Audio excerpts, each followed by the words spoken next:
ইতালির রাজধানী রোমের উপকণ্ঠ মারিনো দি আরদে এলাকায় ছিনতাই চেষ্টার সময় ছুরিকাঘাতে নিহত প্রবাসী বাংলাদেশি নাহিদ মিয়ার মূল হত্যাকারীকে গ্রেপ্তার করেছে দেশটির পুলিশ। গ্রেপ্তারকৃত যুবকের নাম মার্কো আদামো, বয়স 18 বছর। স্থানীয় সময় শনিবার রাতে অভিযান চালিয়ে ইতালির সিস্টেরোনা দি লাতিয়া এলাকায় তার বাসা থেকে তাকে গ্রেপ্তার করা হয়। অভিযানের নেতৃত্ব দেন পাস্কেলু ক্যারাবিয়ান পুলিশ ইউনিট। তদন্ত সংশ্লিষ্ট পুলিশ কর্মকর্তারা জানান, প্রযুক্তির সহায়তায় অভিযুক্তকে শনাক্ত করে পরে অভিযান চালানো হয়। গ্রেপ্তারের সময় হত্যাকাণ্ডে ব্যবহৃত ছুরিটি উদ্ধার করা হয়। একই সঙ্গে খুনের পর পুড়িয়ে ফেলা মোটরসাইকেলেরও সন্ধান পাওয়া গেছে। গত মঙ্গলবার রাতে মারিনো দি আরদে এলাকায় একটি ফুয়েল স্টেশনে কর্মরত ছিলেন নাহিদ মিয়া। এ সময় মার্কো আদামো একটি সাদা মোটরসাইকেলে করে স্টেশনে এসে ক্যাশে থাকা ইউরো ছিনতাইয়ের চেষ্টা করে। নাহিদ বাধা দিলে তাকে ছুরি দিয়ে পেটে আঘাত করে পালিয়ে যায় ছিনতাইকারী। রক্তাক্ত অবস্থায় নাহিদ নিজেই জরুরি চিকিৎসা সেবায় ফোন করেন। চিকিৎসকরা দ্রুত এসে প্রায় 1 ঘন্টা চেষ্টা করেও তাকে বাঁচাতে ব্যর্থ হন। পুলিশ জানায়, গ্রেপ্তারের পর প্রাথমিক জিজ্ঞাসাবাদে অভিযুক্ত মার্কো আদামো হত্যার দায় স্বীকার করেছে। সে জানিয়েছে, হত্যার পর মোটরসাইকেলটি একটি বনে নিয়ে পুড়িয়ে ফেলা হয়। এ বিষয়ে রোম বাংলাদেশ দূতাবাসের প্রথম সচিব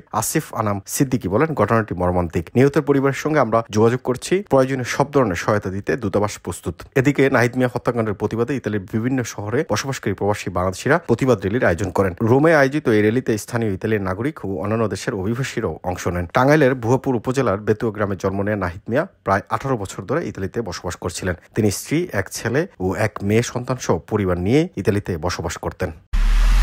এমআইবি সংবাদ ও সংবাদ সংশ্লিষ্ট অনুষ্ঠান দেখতে ভিজিট করুন www.mibtelevision.tv ও facebook.com/mibtelevision.tv এবং সাবস্ক্রাইব করুন youtube.com/mibtelevision এ।